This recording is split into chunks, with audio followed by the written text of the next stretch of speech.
رب اشرح لی صدری ویسر لی امری واحلل عقدۃ من لسانی یفقہوا قولی۔ دوستو، عرب لیگ کا $53 بلین کا غزہ 2030 پلان مصر کی طرف سے پیش کیا گیا ہے، اور اس پلان کے اندر غزہ کو دوبارہ تعمیر کرنا، اس کی ری بلڈنگ کرنا اور فلسطینیوں کو ان کی زمین پر برقرار رکھنا ہے۔ اس پلان کے اندر جدید انفراسٹرکچر، جس کے اندر خوبصورت رہائشی علاقے، شاپنگ مالز، کانفرنس سینٹرز اور بین الاقوامی ایئرپورٹ بنانے کا منصوبہ شامل ہے۔ اس کے علاوہ یہ جو منصوبہ ہے یہ 3 مراحل پر مشتمل ہے۔ سب سے پہلا مرحلہ جو کہ 6 ماہ پہ محیط ہے، اس کے اندر ملبہ ہٹانا ہے، شہراؤں کی جو ہے ان کی مرمت کرنی ہے، 15 لاکھ افراد کے لیے عارضی رہائش گاہیں تعمیر کرنی ہے، یعنی شیلٹرز تعمیر کرنی 15 لاکھ افراد کے لیے۔ اور دوسرا مرحلہ جو کہ 2 سال پہ محیط ہے، اس کے اندر 2 لاکھ مستقل مکانات کی تعمیر، بنیادی سہولیات جیسے کہ پانی، بجلی، ٹیلی کمیونیکیشن، ان کی بحالی کا پروگرام ہے۔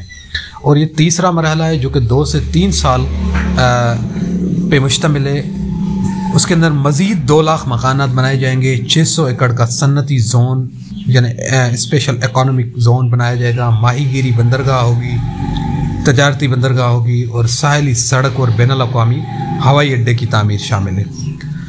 اب اس کی فنڈنگ کون کرے گا؟ فنڈنگ اور انتظام کے حوالے سے $53 بلین کا یہ منصوبہ، اس کی مالی معاونت کچھ ڈونیشن ہوں گی مختلف ممالک کی طرف سے، اس کے اندر اقوام متحدہ کا جو UN ہے ان کا بھی کنٹریبیوشن ہوگا، ڈیولپمنٹ بینک کی طرف سے بھی کچھ پیسے دیے جائیں گے، ملٹی نیشنل کمپنیاں اور انویسٹمنٹ کے فنڈز سے بھی کچھ یہاں سرمایہ کاری ہوگی، یعنی فنڈز آئیں گے۔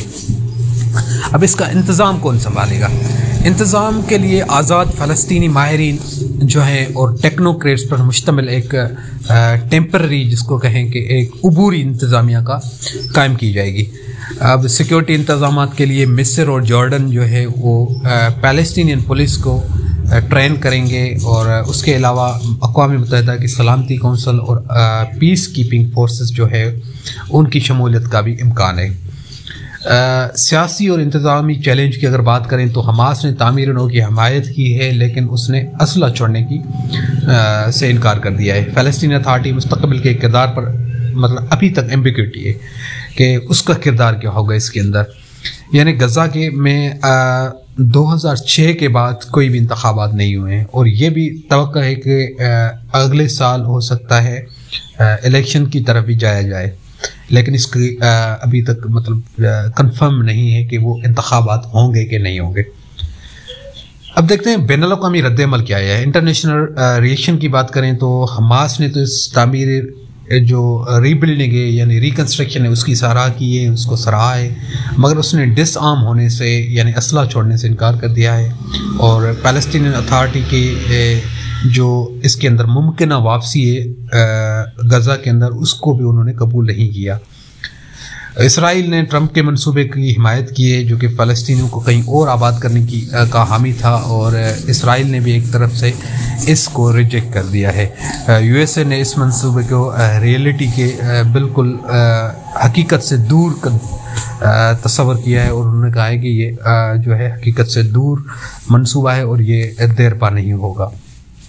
یعنی کہ ہم بات کریں کہ غزہ کا جو فیوچر ہے وہ غیر یقینی صورتحال کا شکار ہے، یعنی اس کا مستقبل کوئی پائیدار نظر نہیں آ رہا، یعنی 2 متضاد ایک دوسرے سے کنٹراڈکشن میں منصوبے ہیں۔ ایک عرب دنیا کا منصوبہ ہے جو غزہ کو پیلسٹینیوں کے لیے آباد رکھنا چاہتا ہے، یعنی غزہ وتھ پیلسٹینینز، اور دوسرا ٹرمپ کا منصوبہ ہے جو انہیں کسی اور جگہ بسانا چاہتا ہے، یعنی reconstruction of Gaza without Palestinians.